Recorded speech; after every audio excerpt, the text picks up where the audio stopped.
everybody, and welcome to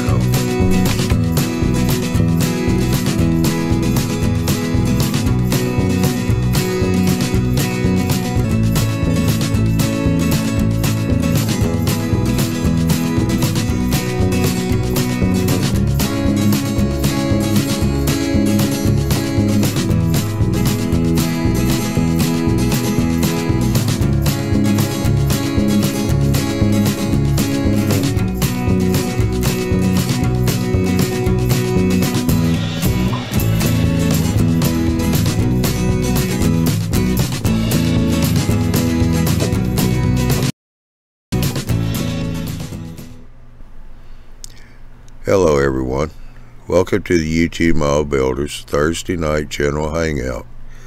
Thursday's hangouts are for the general discussion on mile railroading that we all can set a topic to discuss for the night.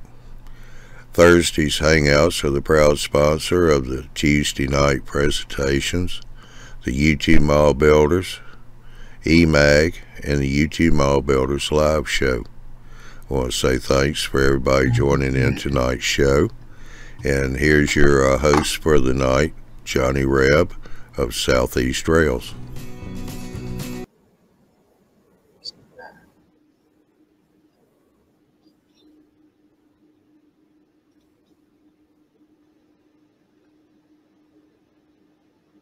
Keep me out alive. Alright, well, let's see if we see what we got here. Yeah, we're having all kinds of technical difficulties having Saturday night, and here they hit me again tonight. Okay, hope everybody's doing well. Looks like I'm streaming at a low output, and I'm trying to figure that out. Let's see, I think I still got a black screen up there. Not sure if people are catching me or not.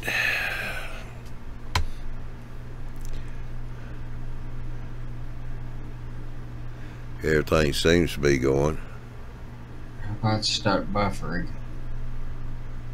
Yeah, I'm putting out a low output, so if everybody's buffering, that's because my output is low to YouTube right now for some reason. Are you losing frames? Yes, I am. Whoa, 64.5%. Yeah, okay. Yeah, that's going to be a problem. Why? So, look at your... So, either your computer's either spiking load-wise, so it's either a local PC problem or you're having a bandwidth problem. Or latency. More likely latency. Hang on, let me... my latency's running 20 or less. You're fine. But my upload is really up there. It's running almost 5K. 5K or 500K? 500K. Okay. Alright. Well, yeah, okay. About 550, spiking up to 6. Yeah. 600K.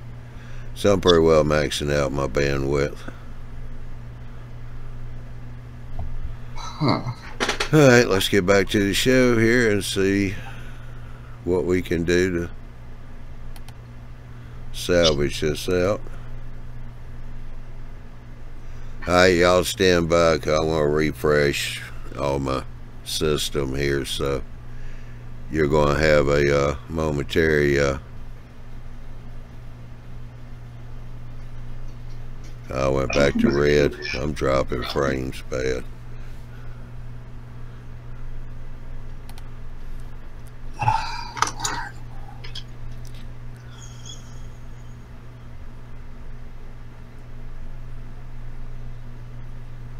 How's your internet been?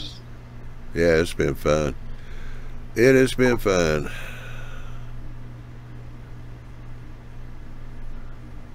Alright, my stream is resumed. It's in the green. Okay. OBS is in the green, but I'm still high. 311 frames, 24.6%. Yeah, which it hasn't had a chance to calm down yet either. So After the loss, so let's give it a minute. Let's see if it calms down. no, yeah.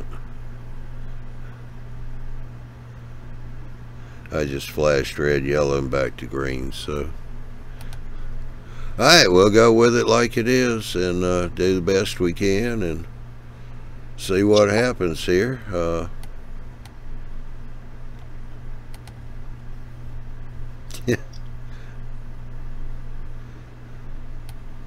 Barry jinxed me from the live show. It seems to be working better from what I'm watching. So Yeah, it's showing my streams resumed and it's in the green. yeah, So seems good. we're doing pretty good, I guess. Whoa, that red shirt is doing a number on your camera, Jason. Yeah, you desperately got to wash that shirt a couple times, brother. Calm that down just a touch. Yeah. It needs to be weathered. That's it. Just do a couple of Indian ink washes and it'll be fine. Yeah. Let's see, we got Joey 3292. I don't know, have you been in the chat before, Joe? Because if not, hey, how are you? Welcome back. John, Dilly, Mark, Dwight.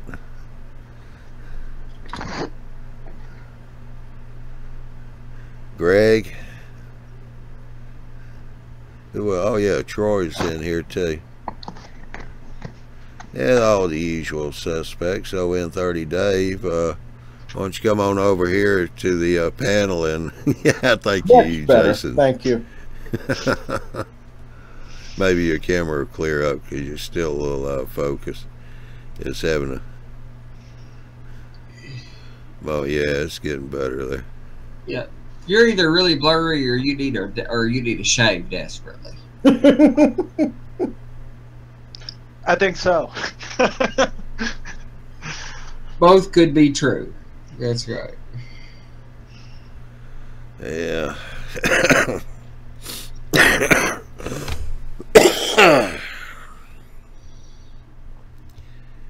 Yeah, Dave, if you want to come in on the panel here and show off your handiwork you've been posting up on YouTube.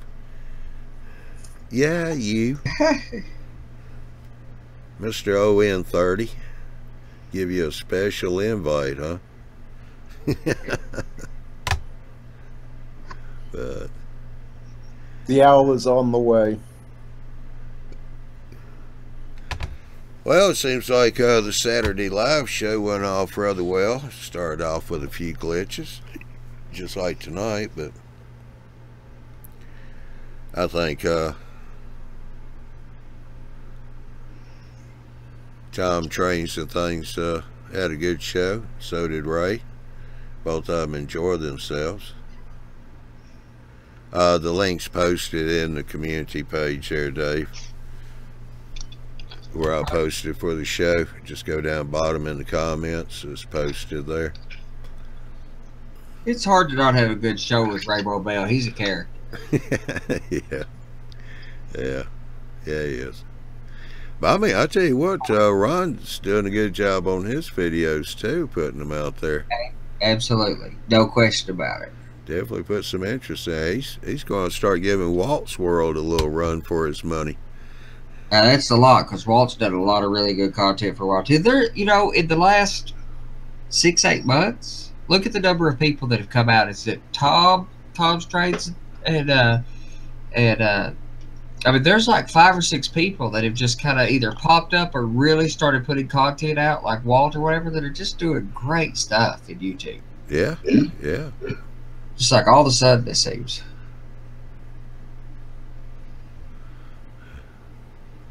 This must be Dave trying to get his link. No, that's Chris. How you doing, Chris? Mr. Hiley. Uh-oh. Camera went off.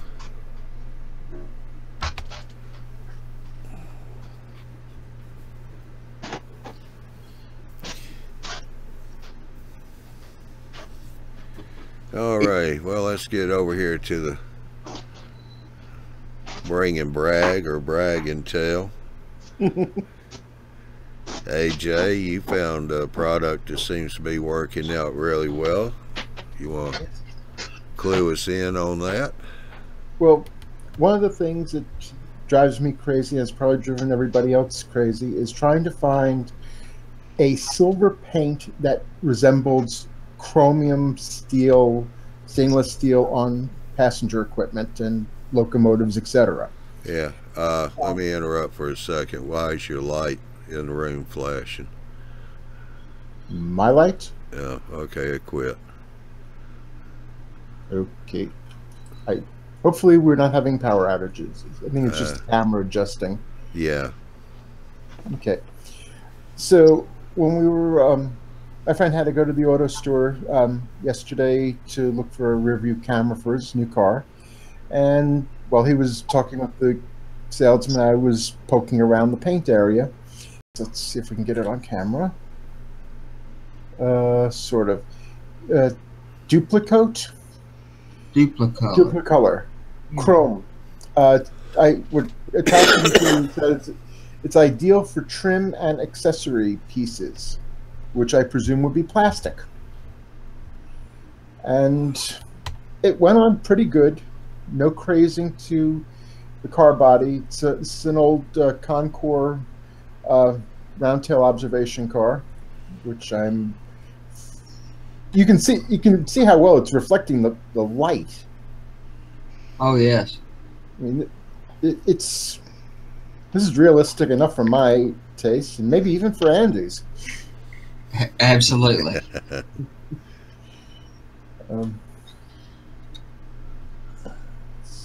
There we go.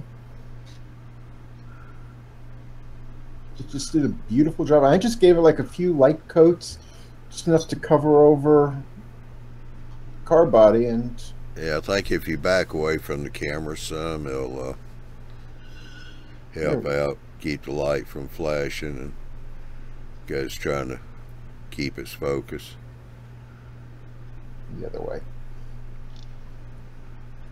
By being so reflective, it's driving the camera nuts, being close. It's like a mirror. The top that was done with True Color, I think it was their aluminum color. So this was like the best I could find before the chrome. Yeah, your camera just went pixelated. Let's see if it's going to clear up, or let's take it, turn it away from everything, and see if that fixes it. Better? Not yet. You may have to do a quick refresh. Okay. Control R works real good. Control R.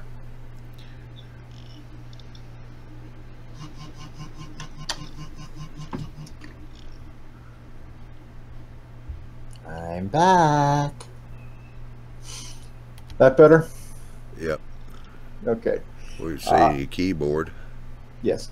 I'm not going to turn it onto the aluminum car right now because that's just going to mess things up again. Put it back over here on the houses. So how's the fire station coming out? Well, let's bring it over here. It's dried. The glue is finally dried. Gave it a week to dry up. And it seems to be square and, well, mostly level. There's a nice little divot right here in this panel of the roof. I don't know if the camera can pick it up. Yeah. Or not. Yeah.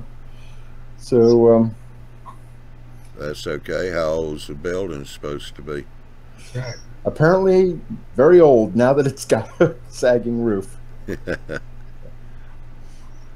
I'll just throw a piece of tarp over it. Then they're repairing it. Fire damage. Yeah, to a firehouse. The chili got too hot. I mean, a lot of bottlers spend a lot of effort to get that sagging effect that happens on buildings. So, for some of us, it just falls into our lap. yes, sir. Yeah. Get the spray paint out of the. I'm really amazed with that paint. The only way I knew of to get that good of effect was use that roller, the flake material that you burnished onto the side. Oh yeah, the bare metal foil. Yes, that. Thank you. Yes. That stuff, which was awful to work with. It worked. It gave a good result, but it was awful to work with. I know. I tried that back in, I guess, the 90s. Yeah, me too. Yeah. Yeah, the bare metal foil. Also, there's supposed to be the, is it Alclad paint? So Oh, I think I've heard of that. I never tried. it's a fancy paint line that also does colors the clear plastic to resemble tinted windows in black or green. All right, that's kind of interesting. I've seen it. It's looked interesting, but I've also heard that it's a pain to airbrush, and I didn't feel like I was up to the challenge. I'm still a novice with the airbrush.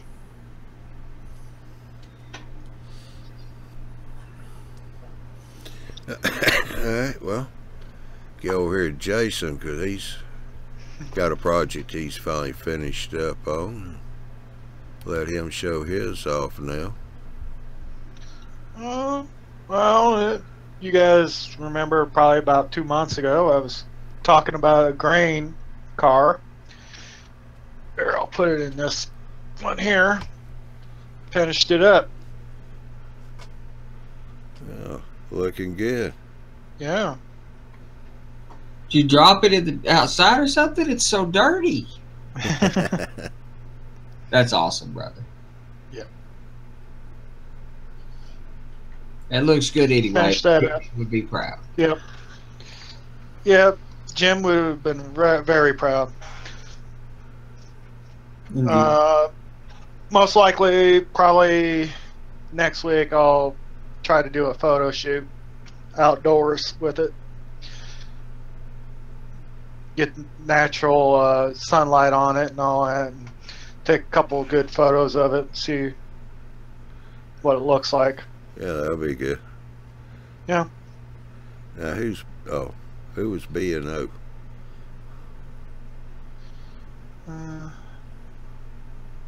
Don't know. I forget his name, though. Big being up. Yeah, I forget his name. he comes to channel from originally Philadelphia, Baltimore area. He's in. I enjoy talking to him. Yeah, wasn't it Steve or something? I'm awful with names. Yeah. Yeah, you got a camera? Or your camera working? Your mic's muted if you're trying to talk. Mr. B&O.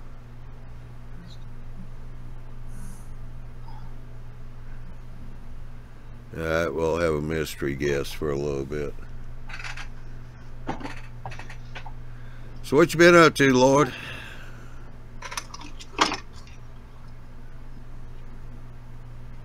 Your mic's muted if you're talking. I do that often, eh? I've got one piece of board, plywood to put in, and my benchwork is finally completed. That's good. 42 feet by 26 feet. Yeah? Yeah. All right. I could always try to show you what I've got so far. Because you've finished up the staging, right? Wired it and everything. Oh, yes. Okay. So what I've done is I finished that peninsula where my turntable is going to be. Uh-huh. And which way am I going? Okay, here. Here is going to be my boxcar, we call it exchange if you want. And the piece that I'm missing is, you could see the paper just dangling there. Yeah. That's the only piece left to do. Oh, okay. I just have to build the framework underneath. Yeah. And it goes around the post here, and it's gonna come out this way to what do you call it? Where I've got all the mill wood mill, which is going to be right here. And then, oh, hold on, let me just turn the camera. And what's going to be left to do is the lift out between the two pieces here. Yeah. All right. And then the wiring is going to be left to do. Yep. And I'll be able to run my trains all around. What do you got in mind for your lift out, Lloyd? How are you going to do what's your lift out plan? Oh, it's probably going to be on a piece of wood. Well, thanks for the clarification, brother. How am I going to do it? I guess when I get to that point, I'll look it up. But it's probably going to be just a lift out where I'm just going to lift it up and put it in place afterwards. It's not going to be on piano hinges or anything like that. I don't have room for that. Those I've never seen that. Okay, I've seen that work a few times, sure, but I've seen it fail or have a lot of issues a lot more often than just a simple lift out. Those seem to be. Because Ralph's got a nice one. It seems to work properly. Yeah, he put the effort in his. Yeah, I was going to do something like that, but I can't really turn it to the right because then I'm blocking everything that's on the right-hand side. I can't have it turn left, and I can't have it turn inside here, nor the other side. So I'm pretty much stuck. I could always have a lift up going up, but then my 30-inch becomes 20 inches, so it's not enough room to pass. So it's going to have to be a lift out. Lift outs just work, and Kid Patterson did a video back sometime in 2016 using neodymium magnets, little round magnets, to just lock it in. That just makes all the sense in the world to me. Simple, reliable. They're going to need adjustment in years to come, so just leave it in a way that it's easy to adjust. And as for the wiring, I'm probably going to have clips. That's it. Yep. As long as the clips hold. Well, it's only going to feed the lift out. That's it. Yeah. Because right now, that's going to be one power district, and on the other side of the lift out is another power district. So I just have to figure out which one I'm going to take. Well, they've got a lot of plug styles for feeding power to it. All you need to do is feed power to it. The kind of plug that has polarity like the RC guys use on batteries or something, I like those plugs pretty good if you only need 2 conductors. I can't remember what those plugs are called, but. And what else did I do? Oh yeah, I posted a picture of all my paints that I received, so I can start weathering my first freight. So we'll see how that goes. But I've got a good teacher. Ralph is supposed to teach me. Yeah, he is about as good as I've ever known at it. Yeah. All right, here we got a question. Never been asked this one before. This is from one of our newer viewers, MHB, which he said his name is Matt, so we'll call him Matt from now on. His question is, which I don't think there'll be anything wrong with. Question is it wrong to have your TV tuned to the live feed on the YouTube of the Horseshoe Curve in PA? I wouldn't think so. Wrong. I think everything in the world's right about that. Boy, Horseshoe Curve is. I'm anxious to come up to the Fine Scale show. A bunch of us are coming to the Fine Scale Expo, and I think I'm not generally a rail fan much these days. Thought of the time, etc. I think I'm about as excited to go check out Horseshoe as I am any part of it. Yeah.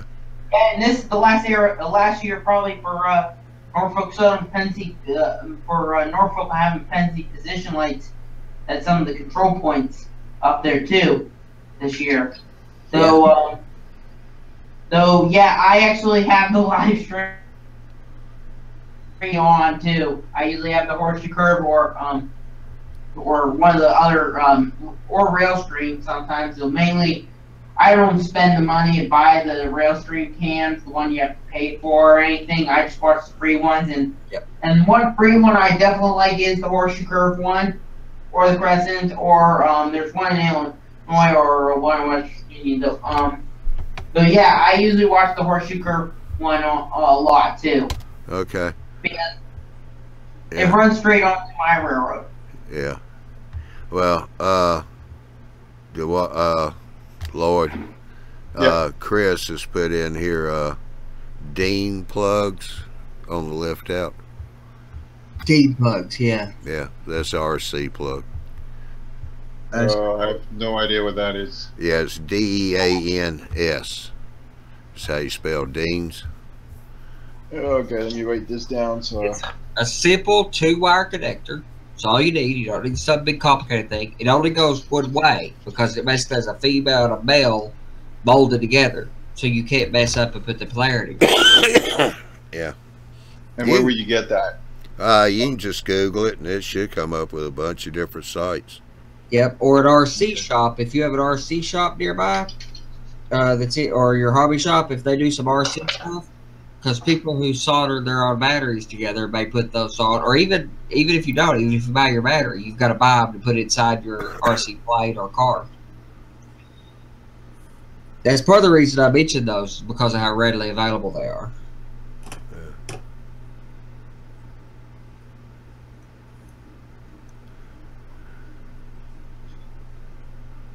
Yeah, if a person needs more than 2 connectors, then there's better plugs than those. But For me, my lift bridge is just wired to the side that's my lift up. It's just wired to the side that's connected to the layout on hinges. It doesn't have a plug or anything. yeah, And there's just plug on the other side. So because his layout's bigger than mine, he would need the clips. Well, that's Because I do because, have on-off push buttons at the other end. yeah, that's because you're doing a swing up. Lloyd's doing a lift out. Yeah. So, swing ups work better in the larger scales, but at HO scale, it's hard to make those reliable enough. Our tolerances are just too tight. I'm not saying you can't.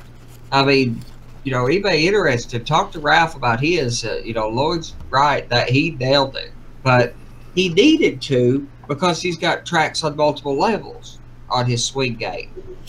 But that's a lot of effort to get that right, and your tolerances are incredible. Josh has got the swing up, which works same principle. And John's layout, I'm going to do a swing up on it rather than the lift out. That's just going to be too much for him to have to unplug and plug every time he pulls it out. I've done them successfully before too. I had a layout that I done, but I used offset hinges, so it kind of pops up at just offset hinges and set them on blocks. Because an offset hinge has this little thing in it. Set a little 1x block on the side, so the hinge comes up and steps up on it. So when it swings up, it kind of has this up and away effect. So it comes up above the rails and clears. Well, you can. I've watched a couple videos where you get the hinges, where the hinge part is higher than the 2 plates. They're on top of the 2 plates. Yeah. And you get that same effect. So as it's swinging up, it's raising up at the same time. Absolutely. I'm actually showing what your guys are talking about. Josh, talk a little lower. You're blowing us away. Sorry. I'm showing you guys what you guys are talking about, pretty much. Yeah. It's all mine. And if you have a though I do, because I do have a curve, I do have to adjust this a little bit more every year. Keeps making the train derail and the backup move. Yeah, you're better off if you get it straight across the lift out, but you can't always. There's no way the other thing is the only really reason this is up here instead of loop running occasionally with my dad is I need this as a switching lead to get into these industries here. So yeah, it had to be a curve. Well, mine are kind of in curves too because they're in the corners. But what I'm going to do is frame the angular out this way so that the lift out section perpendicular. The rails will be perpendicular to the edge, even though I'll have to pitch the hole that it sets into. Yeah, all right. I was having a senior moment. That B&O is Stu's structures. Stu, I wanted to say Stu a minute ago. Yeah. But he said Chrome is doing its usual thing about messing him up. He's got to delete everything out and reload it to get it to come up right. Yeah. I don't really love Chrome, but it does, for some of these things, it works better. Yeah. AJ, you're using a lot less glue now, right? Yes, sir. All right, that's good. I think just me, working with the wood, and I'm sure Andy or Lloyd or one of them pop in too. I put two sides together like you're doing and have the belt and belt two pieces, and before I join it together to make it whole, I think I'd probably spray that with some primer. Just seal that wood up to help keep it from warping when you paint it. Good idea. Yep, you're ready to seal it. I paint both sides of the wood. So Same here. Yep.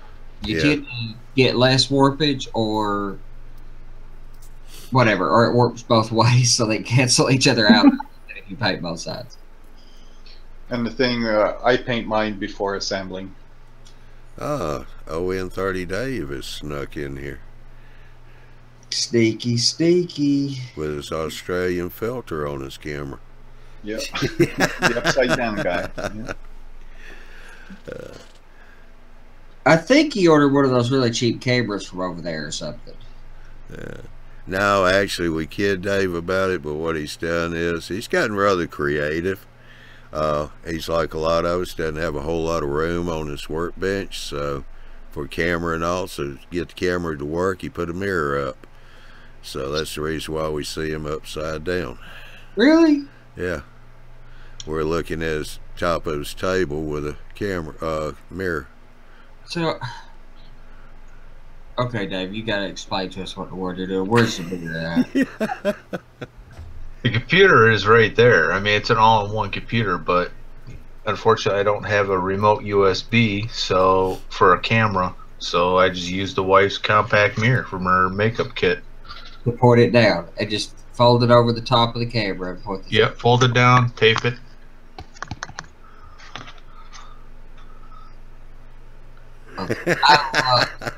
I sat here that long with a mouth open about that. I love simple, effective solutions like that. Works.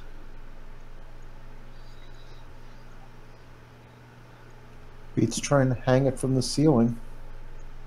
Yes, it does. I tried that. I wanted a camera over my workbench quite bad when we started the Fine Scale show, and Johnny got tired of fooling with me trying to test camera arrangements. So it's like, seriously, just point it in the right direction, let's go, or something. But now that I've moved my workbench under the layout, I can stick it to the surface. That works well. To the other side. One of these days I'll won't be as cheap and I'll go and I'll buy a camera. You will not be as cheap. What day is that going to happen, man? Oh, Martin. 32nd. Yeah, Marty down there in Australia, we were talking about the swing outs and all. They said his new swing out has 2 tracks on one level and 4 tracks on the top level. I know he's got it working pretty good. There's 4 tracks up top? I knew he had the staging tracks for 4 tracks up top. Yeah. Well, right now he's just got 2 tracks in the bottom there. That's what we've been seeing. He hasn't got to the top level yet. Well, that's the only way to go. If you have multiple tracks like that, that's the only way to go if you have multiple tracks or multiple levels, is a swing. Yeah. That turntable's looking really good there, Dave. Well, it's next step is to install it. I am officially done with that. Oh, you got the nut bolt washer castings done? Yeah. All the last couple hours. Yeah, 3.5 hours. Trust me, pain in the rear. And you're still relatively sane. So. I don't know about that yet. Well, that's the meds he's been taking. Oh, well, yeah, okay, that helped, I'm sure. That had nut bolt washer castings, though, that are separate pieces for layers. So it had separate washers to nuts. I mean, you know how crazy I went doing the NBW's nut bolt washer castings. Yeah, on the water tower. Yeah. Yeah, big pain. Especially when you're shooting off the nuts as you're cutting them and they go across the room and you can't find them. So a half hour to install them and 3 hours to relocate them. Yeah. I mean, these things are just... They're all wood. Let's see if I can get them up in there. Huh. Well, at least they gave you a bunch of them. Yeah, there's a bunch. You got to install those on the roundhouse too? I don't know. I'm unpacking that kit as we speak, so I'm seeing what's all in here.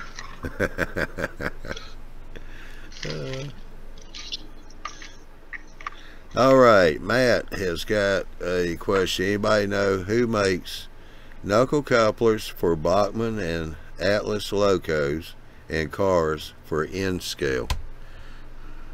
Oh, micro trades, yeah. That's your go-to. Micro. They got kits for every locomotive out there.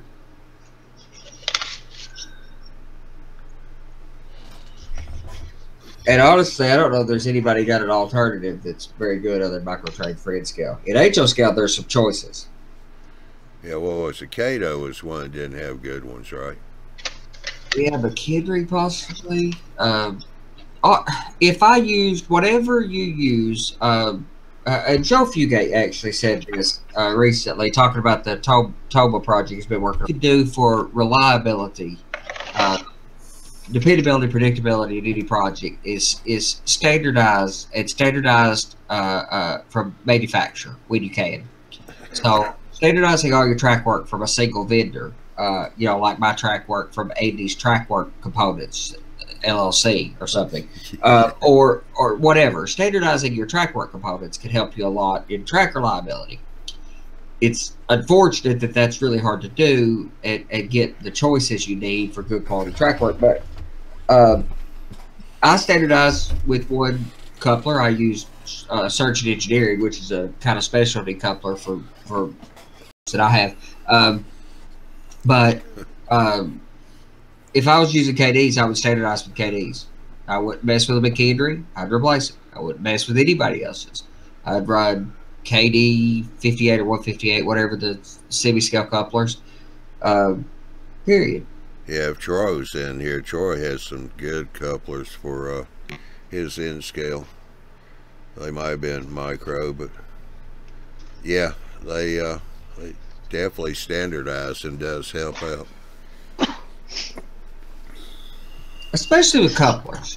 They seem to be finicky, and they'll tell you KD compatible, but that's a very loose standard to be compatible. They'll couple, but reliability, it depends on how much pressure you're putting them under. If you have 4 cars on a short train on reasonable grades and reasonable curves, no problem.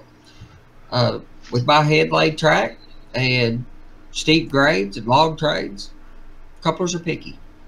And length of train and weights of cars are big factors in how well your couplers will perform.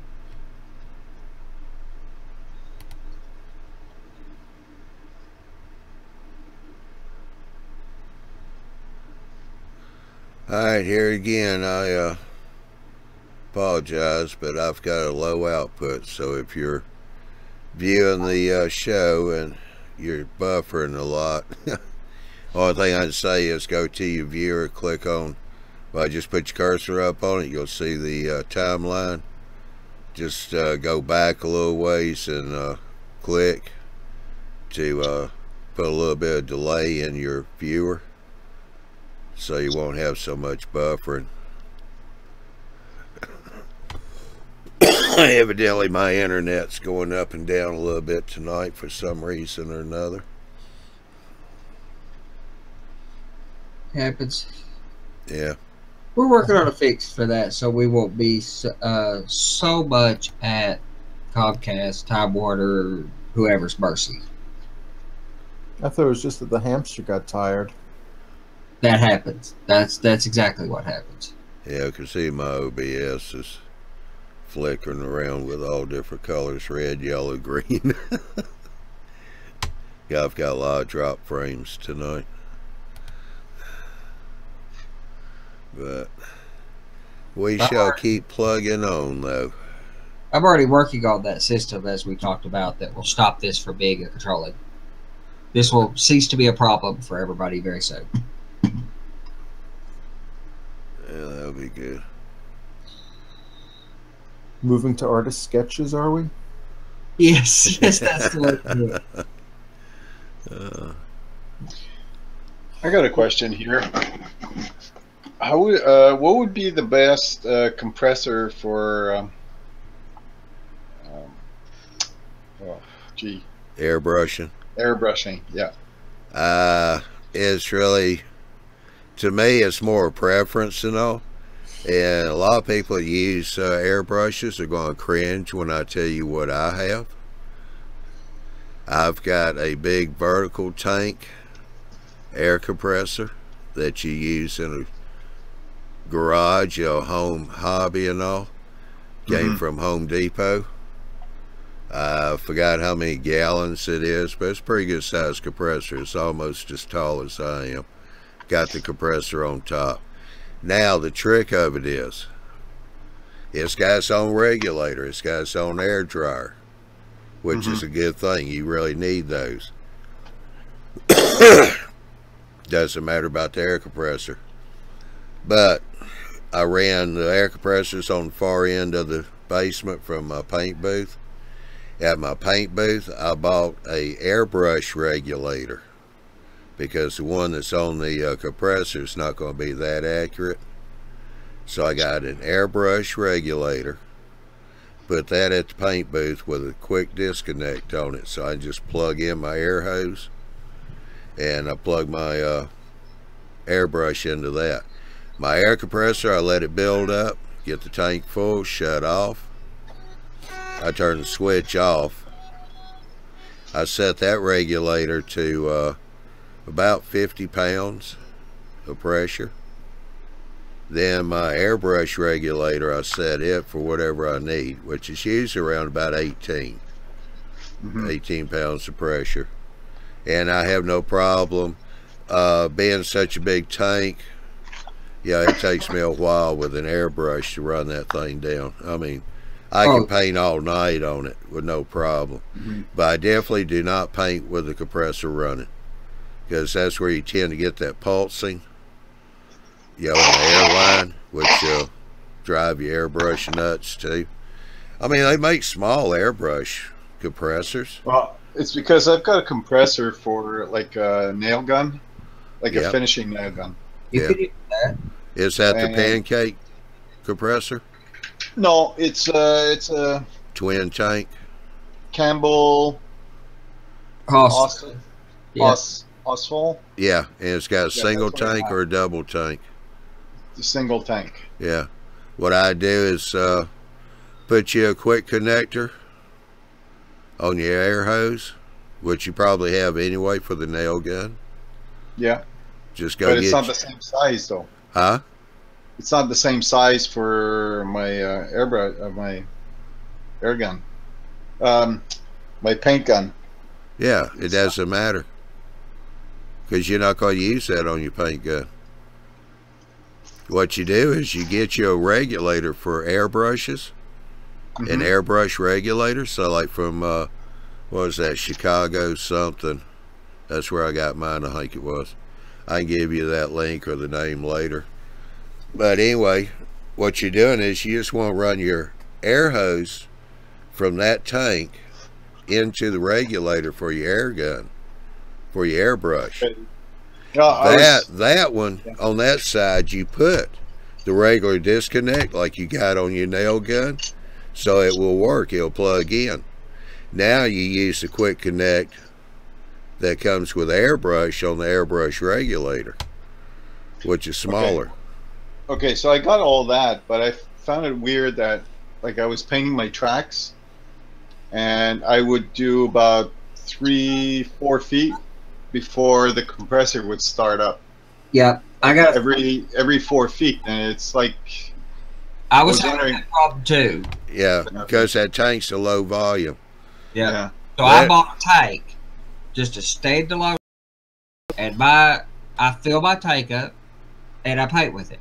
Another problem is mine's loud, and I could run it, late into the evening, but there's a chance I'm going to wake up in the middle of the night with my wife over top of me in an unusual, precarious position. So, with a pillow, coming, so that's not going to work. So I bought a separate tank for $25 or $30 that seems to work.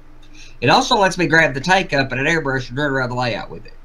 I like it. Okay, but if you're going to do, let's say, rolling stock, would you buy the small one that I think I saw it on Train Masters or something like that? It's no bigger than this. Yeah, the Iwata air compressor. I love those. And they don't make noise. Yeah, they make noise. They make a little noise. Yeah, it's a little bit more than a little noise. They're kind of loud. They're not as loud as that other air compressor you got, but they're still fairly loud.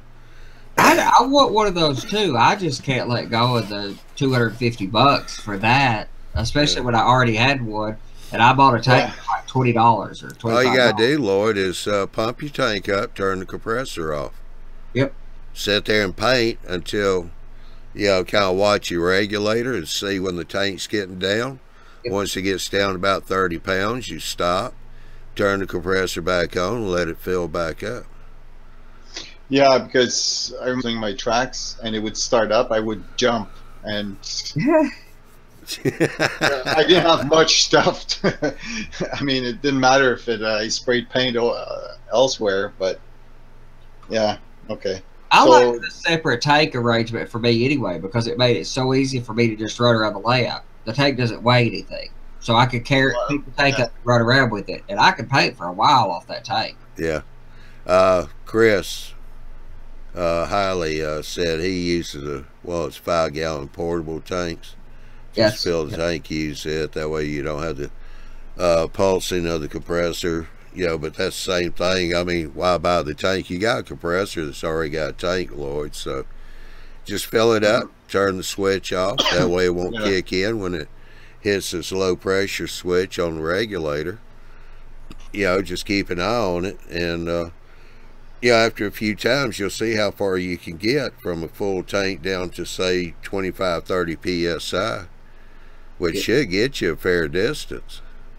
And then stop, just turn it on, because it won't take it, maybe 5 minutes to build back up. Oh, yeah. So you'd fill it up completely and then set your gauge to 18, and that's it. Yeah, the airbrush regulator. Yeah. You definitely want that between the compressor and the airbrush. Yeah, I've got that. Yeah. And a moisture trap, obviously, but I have a moisture trap down by my air compressor.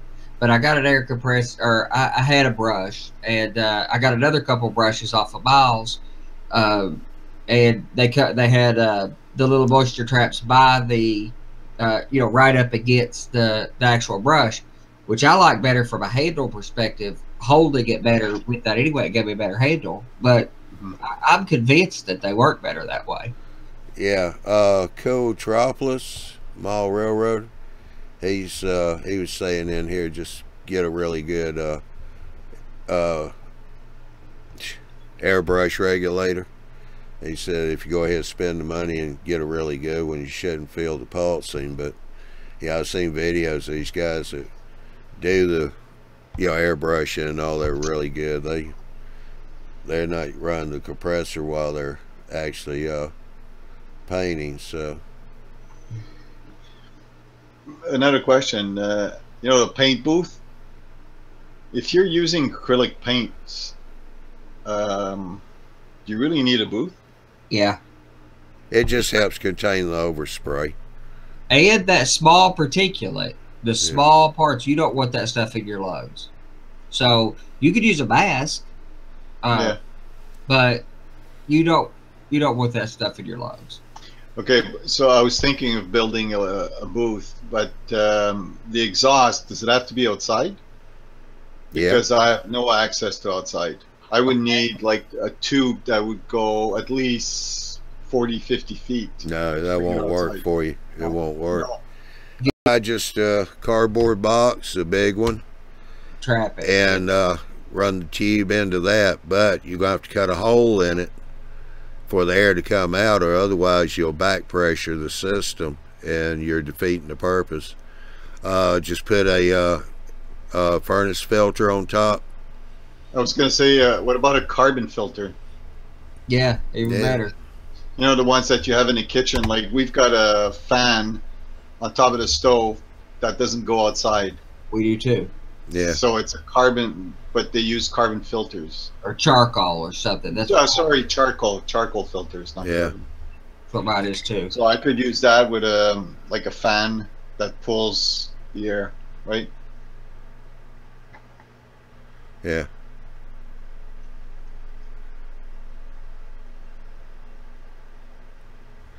But on your exhaust fan, you want to make sure that it's doesn't use what do you call it on the commutator? Yeah. When it's running, you want a I use coaxial fans. They're magnetic type motors, so they don't spark. Because that way I can spray acrylic and enamel paint, so I don't have to worry about setting the fire. Okay. I've got two on mine, and I still spent less than $100. I got mine from Granger. But they're coaxial fans. They look like oversized computer fans. That's what computer fans are. It's coaxial. They're magnetic type fans. Mm-hmm. They don't use brushes. You want a brushless fan for your exhaust fan.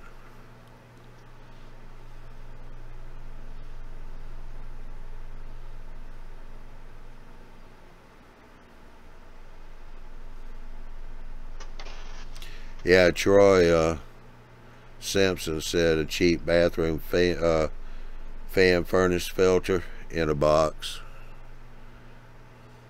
Because with acrylic paints, the smell isn't that strong. When you start spraying enamels, that's when you're going to start getting that smell. Yeah.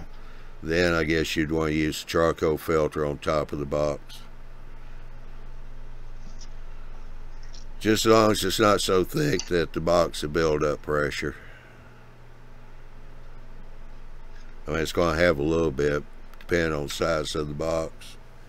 I'd say a box about 2 foot square, or a 2x3 box should work just fine to filter out into. Okay.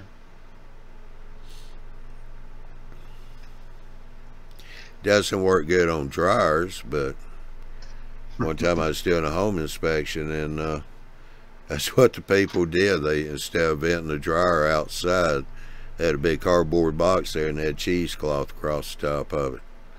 It still had lint on the outside, round on the floor. Needless to say, I still had to write it up.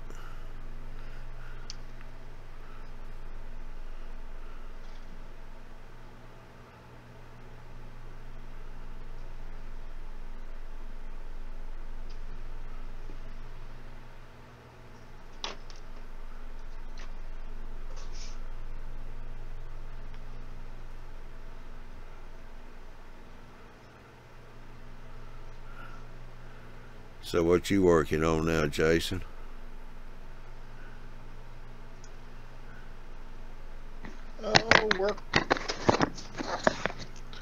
Working on a another grain car, the Oh, okay. Norfolk Southern. I'm just gonna take my time working on this one Yeah. until I got the funds to go buy more metal wheels sets.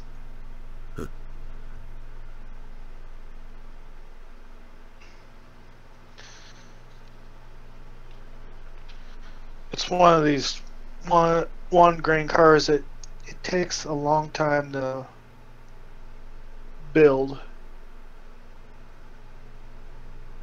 All little pieces to go on the back, the bottom of the frame. Uh-huh. So that'll take more time to do. Yeah. Granted, yeah, I can probably knock it out in one night, but I'm not going to do that.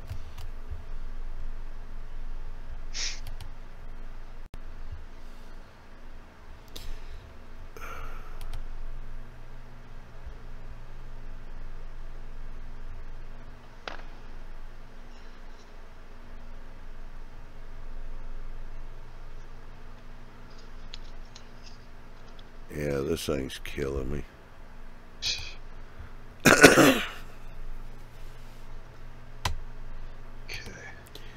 So I think what I'm going to do is run the show for an hour and just shut it down with all this problems I'm having here. Okay.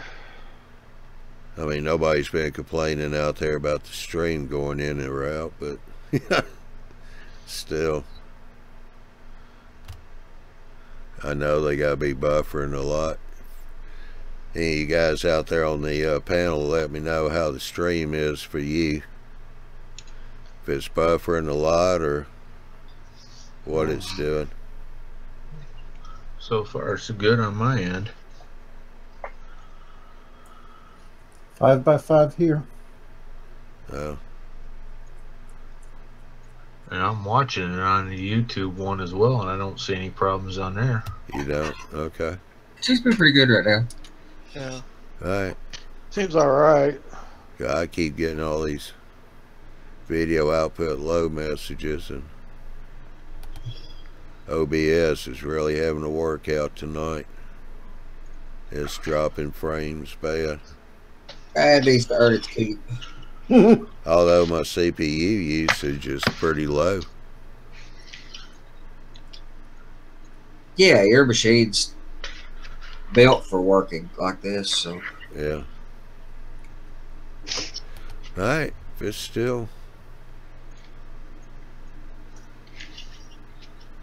Yeah, Andy, if you do decide to contact Simon about a roundhouse, just to let you know the instruction manual is like 1/4 inch thick. For the a turntable is what I've got to get. Oh, well, that one there, it's just a little bit thinner. About I mean, 3 pages less. This stuff is like detailed. Oh, jeez. Did you say that pit where it had those steps? Yeah, I had to. I had no choice. You got that straightened up, so it's what'd you do? Did you just set it by hand, or could you build it up, take a jitterbug to it? I took a half-round file to part of it, and then also did a lot of it by hand to bring it down, because that's 3/16 plywood. So it took a little bit of work, but I figure once I get it installed and start weathering it, putting the grass and all that down in there, the lines will disappear because I can still see it. Yeah, you can still see some of the lines. Yeah, a little weather you'll never see it though, because all you need is a smooth surface so you don't get shadows cast in the pit. Exactly. That looks great. That looks fine. I just didn't like the steps in it. Yeah, I don't either, and that's where I figured, yeah, a little bit of grass in it, she'll be all right. Oh yeah, especially in your case with the type of modeling you're doing. But even in my case, the pit or the table isn't used that much. It's too small for all the big equipment by that point. So it's all the pictures I've seen of the one I've got to build's fairly overgrown. So What about using tile grout? I use Like- grout I use a lot of grout in my scenery. Because it's very fine. You don't have to put a very thick texture and then add the grass afterwards. Yep. I use it. I mix it with dirt now a lot. I see Kathy Millett. Actually, Luke Towan is the one I see doing that now. Kathy Millett doesn't even use natural dirt. She uses grout exclusively. I use grout in my ballast, and I use grout to make gravel roads here recently. Actually, I'll take the camera up there to show you a second. I've been building up over a grade crossing where I didn't plan for the thickness of the rails and everything, so I had to layer up some foam core. I guess it's just foam because it ripped the paper off from it. And to layer up a little bit of that to get to slope the crossing up for a gravel crossing. However, I didn't ever remove my sectional road bed the way I hand lay the track on sectional road bed, so I'm still trying to figure out how I can do that and keep it removable. I guess I'm just going to do it by having some ties, that I don't know. No, I still gotta do something with a piece of styrene with some grout glued to it or something on one side so I can lift that section of road bed out. See, I wouldn't have thought about the grout. Oh, it works like a charm, but it already has adhesive in it. So grout has Portland cement, a latex latex polymer dry compound adhesive, a sand, but it's like a silica sand, like a sandblasting, fine sandblasting silica sand or something. It's really fine, and a pigment, dry powder pigment, or you can get sandless or whatever without sand, which is what I do. So it's just the Portland cement and powdered pigment and the dry polymer adhesive, and then you can buy a bag of polymer of the dry adhesive, which is what I do, and I mix in. Because that pigment will stick to rocks, so I use decomposed granite. I sift it out and into the size that I want for my ballast or gravel roads, and shake it around in that grout without sand. Right. Those, and then I add a little dry polymer adhesive, put it down as a gravel road or whatever, just on top of glue, and spray it once with a 50-50 alcohol. Like I buy it, these little disposable things, because these tops don't last long anyway, and it gets hard, slightly rubbery, but good and rigid. Andy, there might be a problem though. What's the base made out of, Dave? Is it plywood? It's all plywood or basswood in this kit. The round part? Yep. Oh, okay. Then it's gonna glue, because I tried it on plastic and it didn't hold. Like if I was to take the plastic and just twist it, everything would come off. That's what I was afraid of happening. That's why I'm trying to figure out what to do. Actually, I'll just take. Basically, if you're not gonna touch that area, then it's no problem. I mean, once it's fixed. Yeah. I'm planning on not touching it. That's why I spent the extra money to get the can motor for the bottom side. So that way I don't have to touch it. See, that's why I wanted mine to be able to be.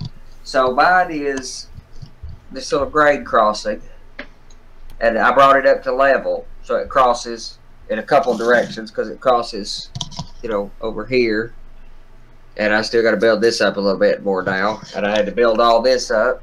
So I got a grade crossing. But this is a sectional piece that kind of twists its way out of that position. But it has to twist out because this overlaps, because it's more important. But back here, that leaves a gap on the back side that needs to be not easily removable, but occasionally I may want to take that out. So I guess styrene's out. Or Dave, another thing you could use also is a very fine grit sandpaper that you glue at the bottom and just paint it over it. I wish I would have thought it. That's a whole. the problem with the styrofoam. Sorry, with the styrene. Styrene. It's such a slick surface. Right. I guess it would be much easier too, because if you're going to put it between the tracks inside your, Yeah. it's going to be much easier. Yeah. I think what I'll do between the tracks, I can't find a picture of the actual grade crossing. I've got pictures of it from a slight distance, but not right up on top. But I'm assuming that they have, planks, like they typically did back then, that it's planked. So there'll be one plank just outside of the rail and 5, 6, whatever planks between the rails. I can't be sure if that was the case. Often what they did a lot of times is they would put a plank on the outside and a single plank on the inside and just fill that area in between with gravel. But I think I was planking. Huh. That's different. What's that? With the planks and that. That's definitely a different idea. But I like the way the planks look. So, in my case, I try to follow the prototype as close as I can, but I don't always know what the prototype did. So, in the absence of knowing what the prototype did, what was actually there, I go back to, well, what do they normally do? And in the absence of having that, I do what the heck I want to. So, as prototype and picky as I am, you just don't always have the information to know. So, either go on what they normally did, or do what you like. Because you have to guess. As everybody knows, I'm picky about it, but you just don't always have the answers. No, Andy's not picky. Come on. It's like anything worth doing is worth doing right. That's my stance for this. Wrong. And this is not my first layout either. This is my 13th layout, I believe. And I've done freelance a lot. And I've done CD or very, very loosely prototype, or mostly proto freelance. Oh, this is a fictitious branch sign of the LD, where they also run Southern and some other stuff. And, a lot of freedom to do this time around. I want it to operate like the real thing. Right. And the best way to do that is, well, what did the real thing do? So if you're going to do that, you got to try to get it right.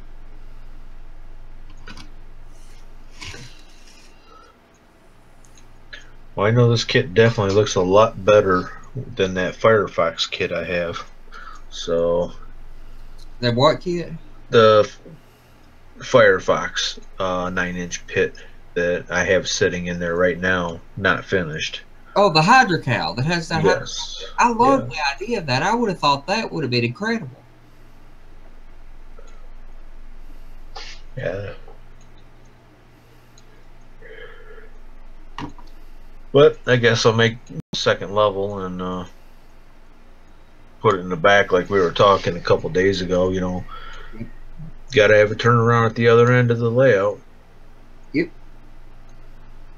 Otherwise, you don't have a reason to even turn them at the bottom. A lot of people are like, well, they'd run the steep. We had this conversation with a couple of the other guys a night or two ago, too. It's like, there's plenty of times where they'd run the locomotive backwards, especially on this line that I run. NW didn't care. It's 25-mile-an-hour speed restriction anyway. They didn't care at all to run the locomotive backwards, pulling a mine run back out of the hole. Right. Or even, pushing with a helper that way. However, if you want to run from the bottom to the top, turn everything around and head back down, if you don't turn around at the top, you have no reason to turn it back around at the bottom. So, self-justified.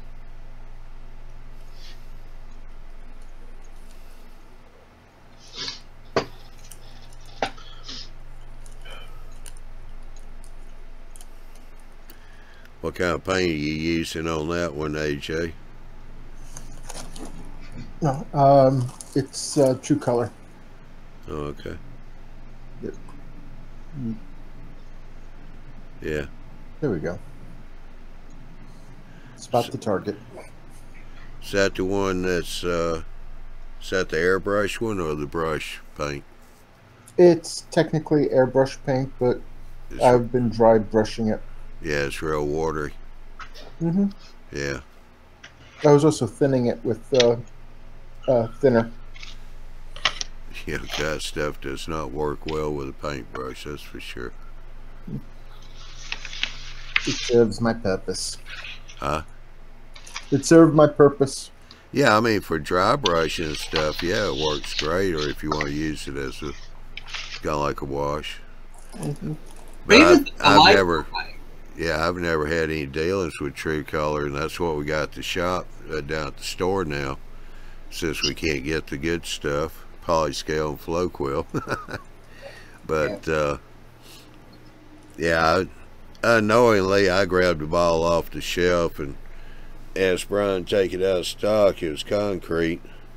I need to repaint the culverts on the layout. And I started painting with that. And man, I tell you what, that stuff's going on real thin. It had brush marks in it. It took, I think, 5-6 coats. I finally got a good even coat on there. And then I was talking to Brian, the guy that works there.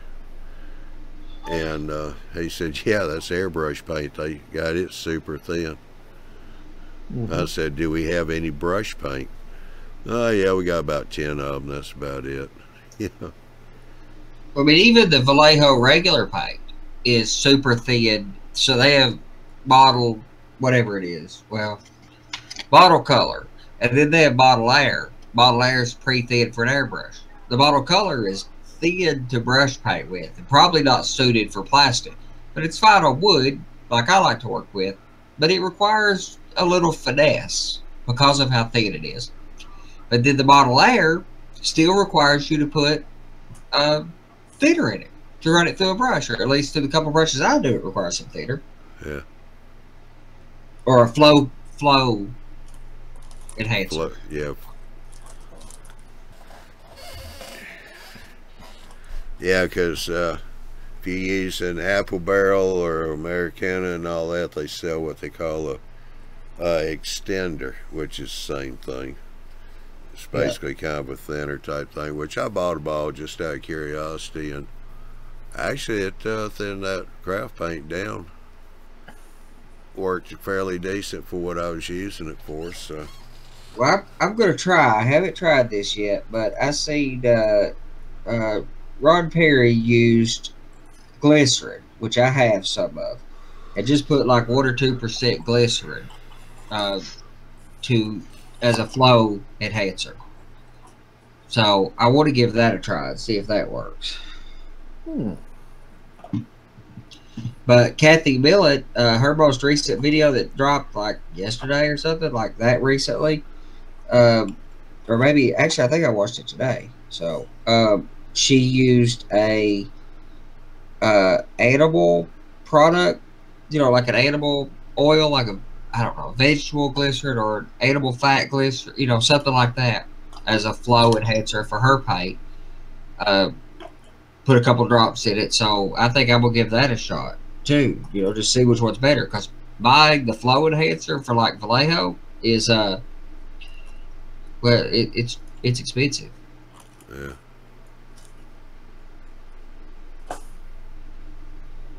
Everything is expensive. Yeah. Yeah, some things are just unnecessarily so.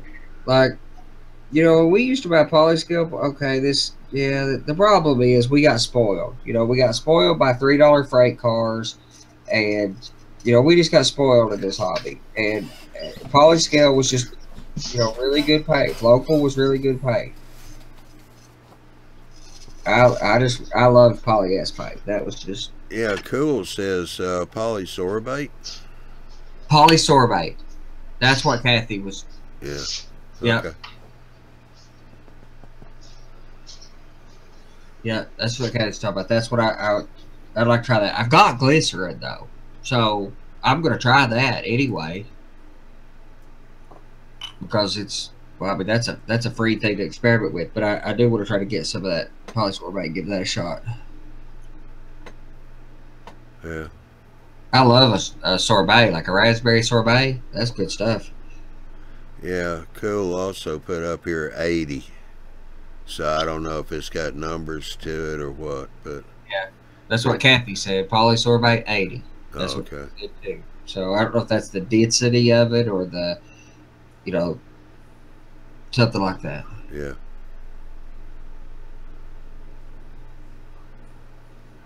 Huh. But she had a bottle like this of the stuff Kathy did. So I'm assuming you buy a reasonable bottle for a reasonable price. So Yeah. that's more logical than buying that Vallejo Flow Control, which is it's a bottle like the size of a little apple barrel bottle for like $8. So you don't need much, but Yeah. maybe not all that stuff, but a lot of, most of these paints have, I don't know about flow controls, but a lot of these paints have lifespans to them. So Yeah. So it's kind of like the old Brill cream. yeah, yes, sir.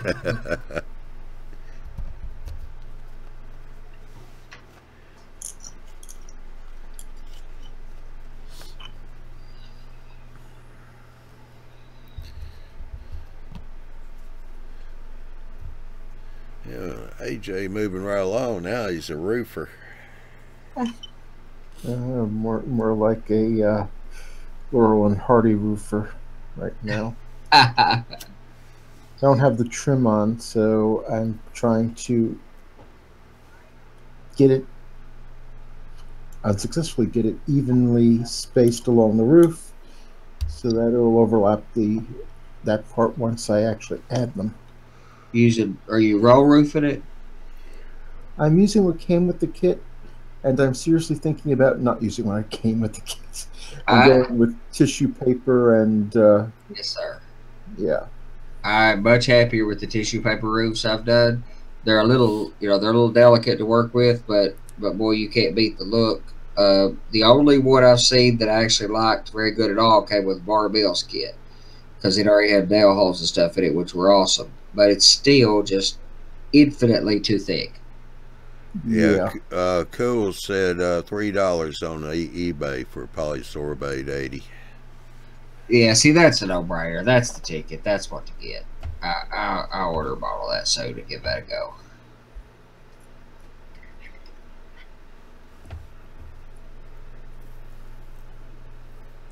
Yeah, I'm going to use toilet paper. I haven't tried to do it with toilet paper. I've used, what I like is, like, I call it shirt box tissue. Like, when I take my suit and get it dry cleaned, it comes back in that tissue. I make curtains out of it. There's several uses in our modeling for it. And that's the tissue I use because it's a little, it's just a little more, it's just easier to work with. It don't fall apart so doggone easy. And it's free.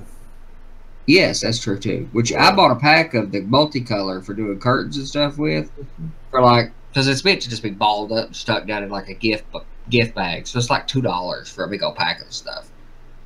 So one thing, AJ, I was watching Miles one night. He was working on a building that he built, and he was redoing the roof on, and he was using that tissue paper type stuff or toilet paper.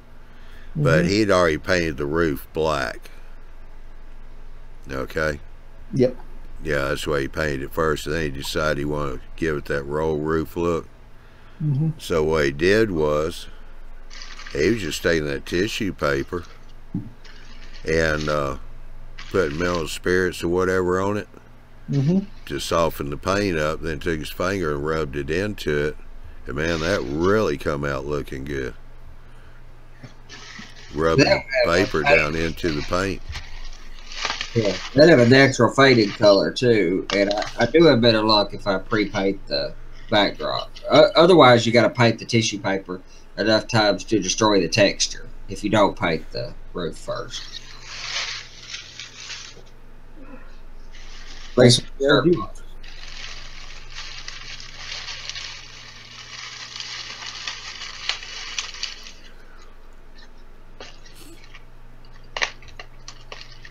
Yeah, that way softening the paint, it acted like as a glue too, because it adhered it right on down for it. He just let it overlap. When it dried, he just went back, pair of scissors, and trimmed off the edges. Like Yes, I did too. Huh? That's what I did too. Actually, I was taught. You're the one who pointed me in that direction because I was talking about that. You're like, hey, talk to Biles about it because he did exactly what you were explaining to me. So I talked to Biles about it. He explained that process to me the way he did it too, and I did. And he didn't remember exactly what he did because he said, "Yeah, I've done that about 360 different ways." So I just. So he's like, I do something different every time. So I painted the back.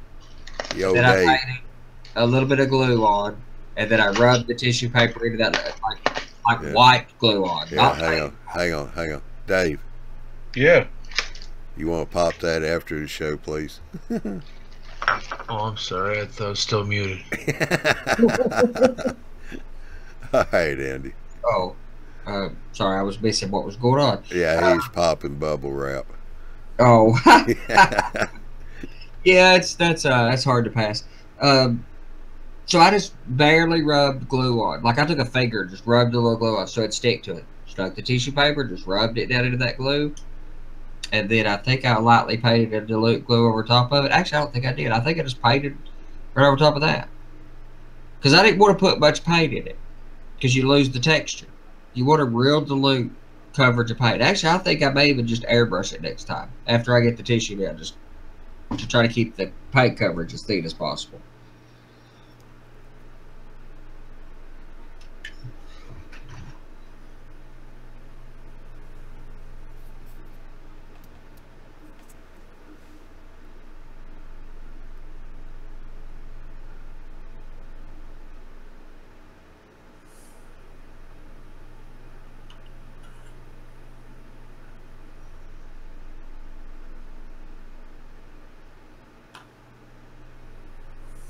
And what kind of house is that going to be, AJ?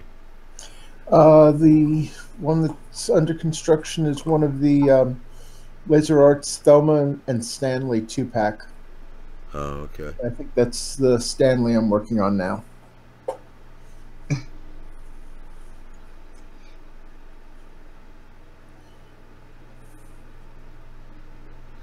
Yeah, I got that spray can paint that Ralph was talking about, that Rust-Oleum camouflage brown. Yeah, it's good stuff. It's not for me. I must have got a bad can. Oh.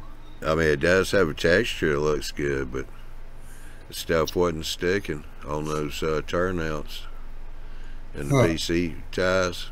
Yeah. If you touch it, it just comes right off. Huh. I was going to look for that paint that Chris was talking about, the Rust-Oleum, that slate gray.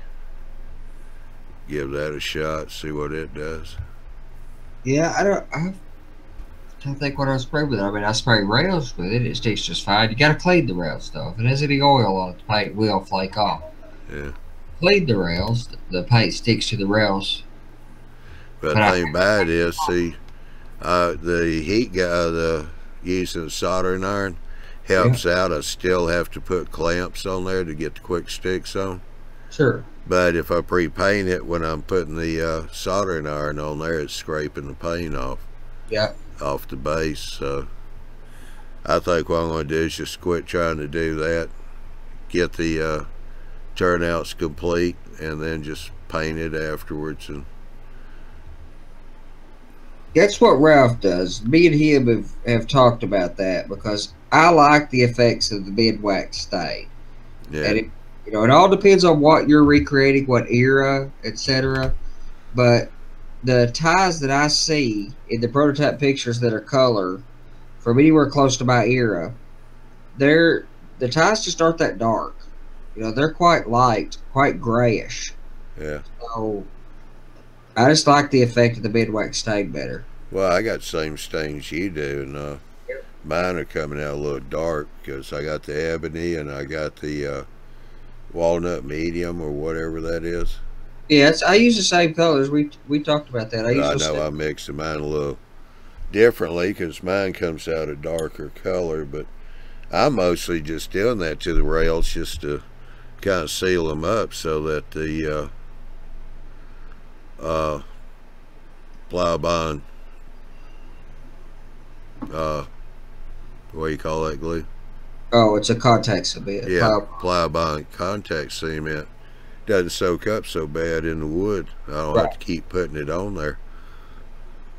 So as an oil stain, are you talking about when you go back and paint, you're just going to paint the rails and the PC ties and then glue that to the quick sticks after you paint? Right? Well, I was reading something here. Run that by me one more time. You're talking about after you take it out of the fixture, you're going to spray it then and then glue it to the mid wax tie strip. That way you don't lose that quality of. Yeah. Right. Okay. Then I'm totally in agreement with that completely. Yeah. All right, we got a new fella here. Let me answer his question. This is Leland Ford. How you doing, Leland? Glad to have you here.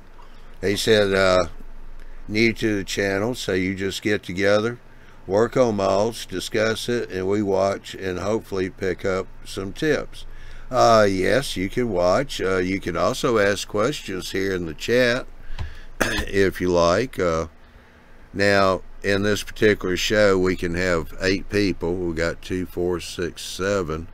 So if you got a webcam and still got room for one more, you're welcome to come in and join the panel.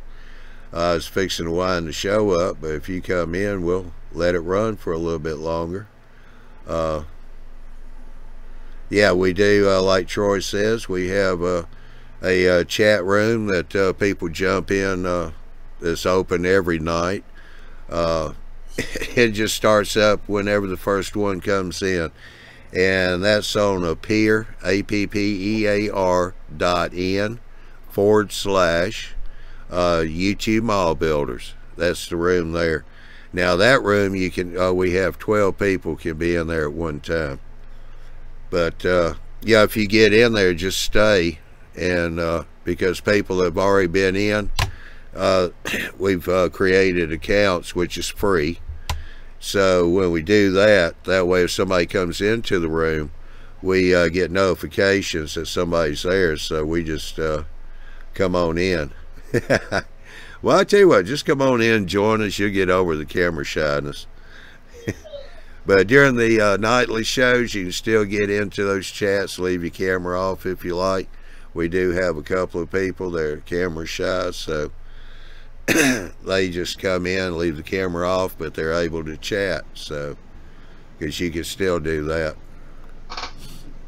So feel free to join in on appear.in/YouTube Model Builders. That's our big room. It holds 12 people. But when you do come in, yeah, just stay there if nobody's there for a couple of minutes. Give somebody time to see the notification and jump in there with you. But I guess we're usually starting to collect people around about 6 o'clock Eastern time. Oh, yeah. You know, coming in. But we've got guys from Australia, Canada, yeah, come in, talk on a nightly basis, so it's an interesting group of people. There's a lot of train discussion. People come in, might have a problem, and they ask, yeah, they tell us what the problem is, and we try to help them figure it out. A lot of us just kind of get together and model together. Yeah, do camera down, just work on your structures or trees or track work, whatever it is you're doing. I just kind of think of it as so you guys are in my trade room with me. Yeah. Yeah. Yep. It's always fun. Interesting to see which person I'm working on, which railroad, what they're doing. There's a lot, and we got some other country people, Canada, Australia, and all over. Yeah, and if you hadn't, Leland, the fellow that's speaking now, that's Josh. He's my parrot. He repeats what I say in case you didn't catch it the first time. He's your translator. He translates from southern to northern. Yeah, so you got a choice of dialects. Yeah. So yeah. Got a couple projects. I got got a couple things done this week. On my lab. So. Yeah, that's good. Also, Leland, you can go to YouTube and type in YouTube Mall Builders, and that's our community group. We have a playlist for all our videos that we've been doing for the past 3 years, and so you go in there, look around, check videos out, different shows we have. We do a fine scale. Andy's got that one. We do Arduino. We do track planning. We build a track planner.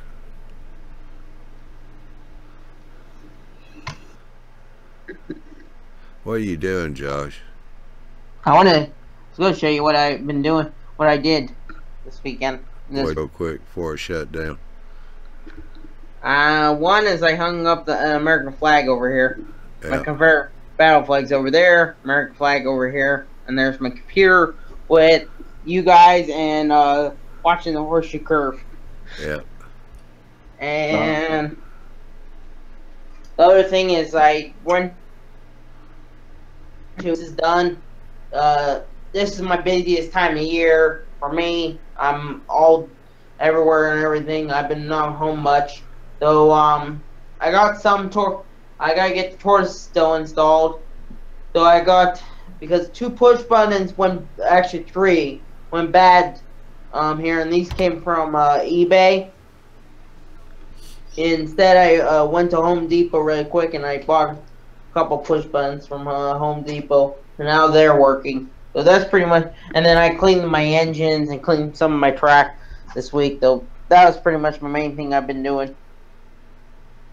Yeah. Josh, This week it's been. Josh, do you mind if I nitpick one little detail? The flag is hung the wrong way. Is it? The stars should be on the opposite side.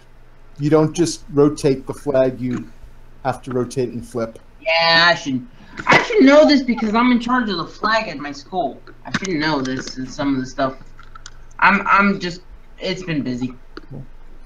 Sorry, I don't usually nitpick about things, but that's one of my little pet peeves. Yeah. Okay. Good, for good reason. That's good art. That's good. No, I'm pretty picky with the flag at my school. You gotta hear some of the stuff. You gotta change it. I thought you were going to say he has the wrong flag. It should have been a Canadian flag up there. Yeah. No, it's supposed to be the Australian flag.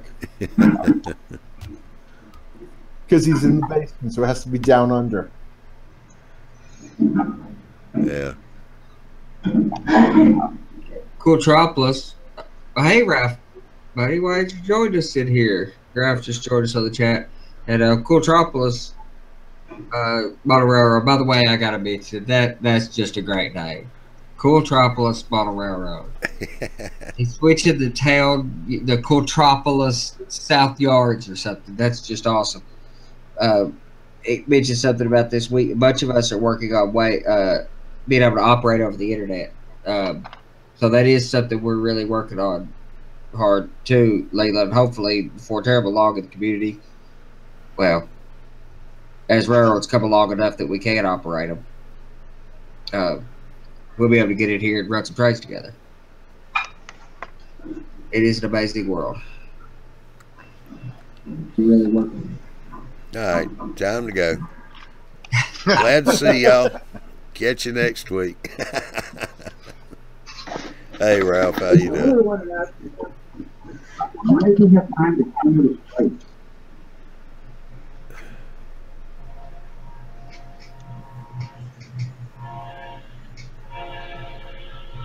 I hear a train. Stay off the tracks. Yeah, that was Josh. Sorry. That was a live feed from Charleston, Indiana. Amtrak just went by. Oh.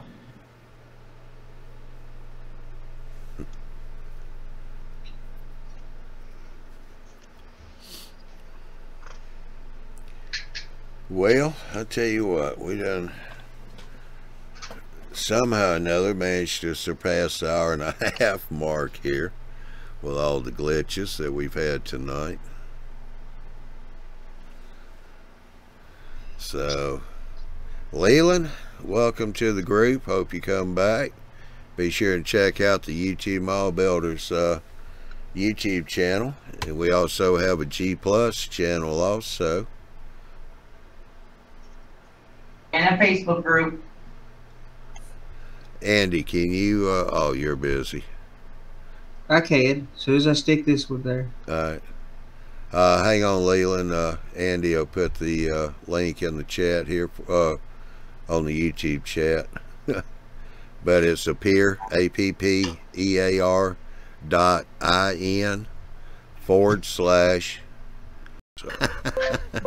It wasn't the lips. You still can't post links unless you're a YouTube moderator. The list of the various groups is starting to turn into a running joke. You guys are fun to laughs. Yeah. Oh, Leland, yes, thank you, Dwight, for that. Appear works best in Chrome. Firefox won't let you set your sound settings, but Chrome will let you set the cursor, whatever you're using, and the microphone. So if you're not using Chrome, you'd be better off loading Chrome up so you can. Yeah, I've used it in Firefox, and I've tried it on Internet Explorer. Okay, Safari on Mac OS is a no-go though. Yeah. But Chrome seems to work the best. Yep. What about Netscape Navigator? Yeah, you could write that one off. This uses WebRTC. That's a fairly bleeding edge technology, and so no Netscape Navigator. No text browsers either. No, links won't work either. That Just experience would be rather unsatisfactory. Yeah. Alrighty, well. Tell you what, we're going to wrap this one on up since I've been in and out and disconnected, reconnected, discobobbled, and everything else tonight. Yeah, you got your bobble back. It tended to work okay, so. Yeah, it just shut down again for a second. Okay. Cue the happy trails. Yeah, Had to prove me wrong, didn't it? somebody just posted up there, truck's back. But alrighty, well, appreciate everybody coming in tonight. Amidst the technical difficulties, I think we've had a good show, good range of topics, caught up on what people have been doing, what AJ's been working on, and Jason's grain car over there that's a tribute to Jim in Michigan. Appreciate that, Jason. And I want to say go to YouTubeMallBuilders.com. There you can check the schedules for the live shows. The Tuesday and Wednesday shows are at 8 o'clock Central, 9 o'clock Eastern Time. The Thursday every week, and the Saturday once a month show with Bill and Barry. Those are at 9 o'clock Central, 10 o'clock Eastern Time.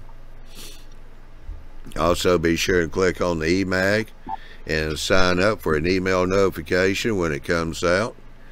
JD and his team do a great job on it. Now, don't forget, this month the magazine's going to be, a few days late because JD and probably a few others have took a little time off. Did a little short vacation this week, so it's well-deserved vacation for them because they do work on that eMag awfully hard to get a good production out for everybody. Let's see what we got here. Check my schedule real quick on July. All right, next week, July the 25th, is going to be Bill the Track Planner. That's next Tuesday night. That show will be 8 o'clock Central, 9 o'clock Eastern time. And as everybody knows, Bill always has a great show about track planning or some form of track planning or operations. He does make it interesting. Well, I want to say thank you for coming in tonight. We'll see you Tuesday night at the Track Planning Show. Everybody have a good weekend. We'll catch you later. Goodbye.